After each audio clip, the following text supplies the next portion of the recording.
ayun mga tol, may nakita tayong cellphone, you know, nahulog nandun sa kanal, nakita ko, ayun o. Ikaw yung nakapulot ng cellphone? Oo te, napulot ko yung cellphone mo. Check na lang kung Madami.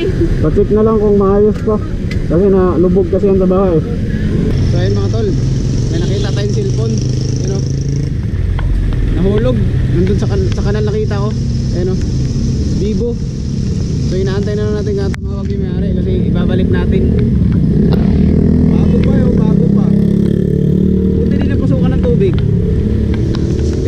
Hindi kasi ako naka-record kanina habang binabaybay ko yung kalsada. Dito lang sa may Kupang, malapit na din to sa Labang. Binabaybay ko yung kalsada dito. Nagulat ako, nakita ang cellphone na ganyan, no? Naka-plakda. So ngayon lang ako naka-record. Antayin natin na tatawag yung may-ari kasi babalik natin to. Mahal to eh, mahal tong cellphone na to oh. Vivo. Eh no, buhay pa. So ibabalik natin to sa may-ari. Inaantay lang natin tumawag kasi total hindi naman talaga sa atin to eh, kaya ibabalik natin to. Wala pang tumawag oh. Siguro hindi pa niya alam na nalaglag na cellphone niya.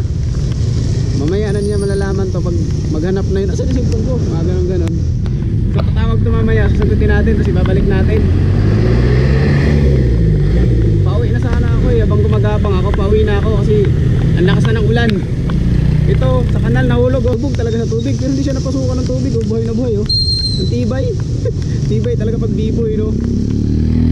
Ano natin tumawag tapos babalik natin to kasi kailangan niya tumasan. So inaantay lang natin may tumawag, tapos aantayin natin. Kung may mga chicks na dito, may mga messenger na message. So ang gagawin natin, antayin na natin may-ari. Kasi mababasa yung GoPro ko, baka masira. So ayun o, tapos tumawag din ngayon. So mga 5 minutes ko siguro to napulot, simulan na napulot. So antayin natin, patago ko mabasa. Baka masira pa. Ako pa yung makasira yun o, sa lahat pa. Bago. So ayun, update ko kayo mamaya pag nasa balik na natin. So mga tol, umuwi muna ako kasi kailangan ko pang ihatid yung estudyante ko sa ano, bahay, maulan, bawal, hindi pwede maglakad yun, madumihan yung sapatos. So uwi muna ako, tapos pag may tumawag na nasa bahay ako, babalik ko sa kanya to.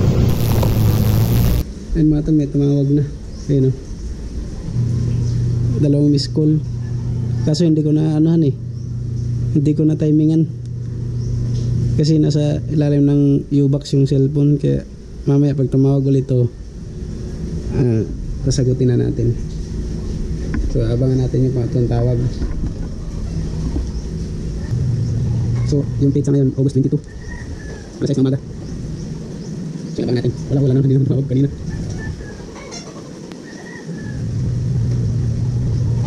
Abangan natin. Tagal. Full charge pa oh. Ibig sabihin yung may-ari nito pumasok ng trabaho, tapos nahulog ba? Kumbaga chinarge to kagabi kasi paalis na ng trabaho. Tapos ayun, tulog natin sa taas. Ano naman? Nantay ko ng tumawag ko. Hindi ko na saktuhan. Tumawag sa'yo. Sa lahat, nalubog sa buhay ko. Nantay na namin, oh. Gulat yung anak ko. Kanino to? Akin na lang yun. So ito naman yung cellphone ko. Ayan, cellphone ko. Plastic pa para yung sira. Basa-basa ko. Ano yung araw? Ay, alas 12, yung bukas. Nalibutan ako kasi nga, pag nalibutan tayo makasama, ipitag agad ng isip ko tulog. Ameda!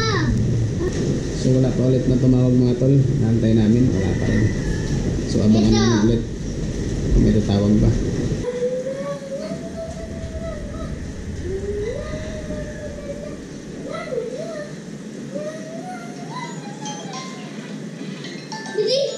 May tumawag na. So yung mga tol, may tumawag na. Sagutin natin. Ayun.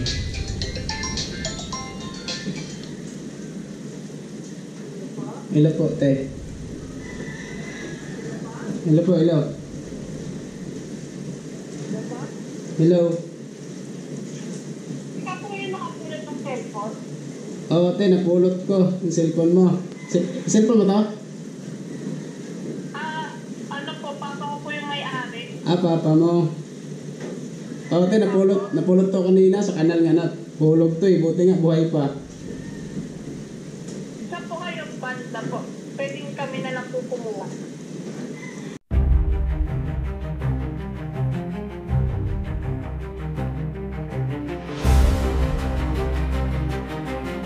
Hello po.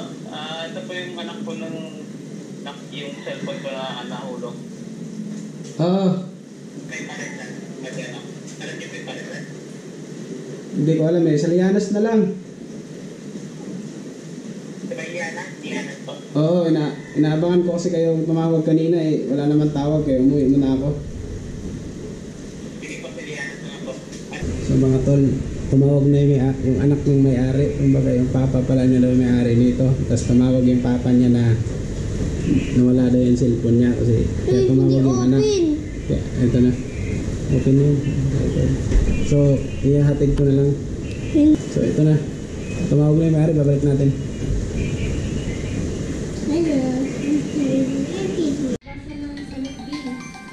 So tumawag ulit mga tol.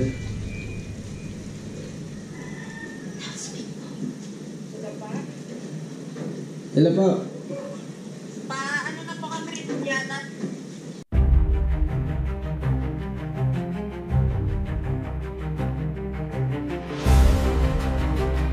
So yun mga tol. Hindi ko na hinati dun sa may kanila kasi inantok na ako. Ibabalik na natin yung mga tol. Tumawag na naman ulit. Lakas pa naman ang ulan.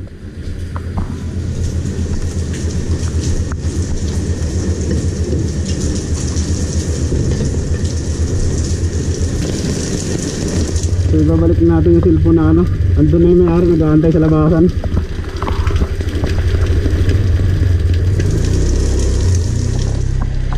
Surti nila ako nakapulot.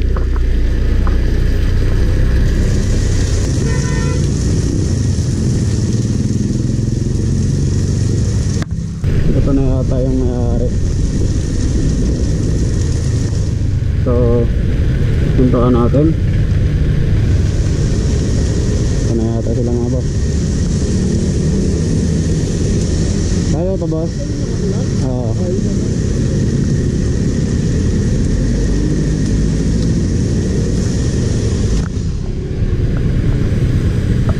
Pacheck na lang kung pacheck na lang kung maayos pa.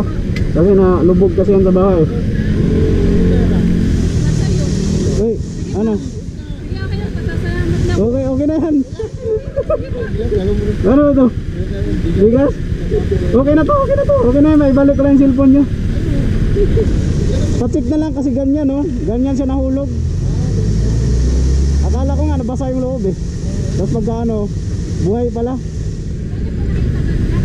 Ha? Malapit sa 7-Eleven. Alam yung parang dinimulis doon dati.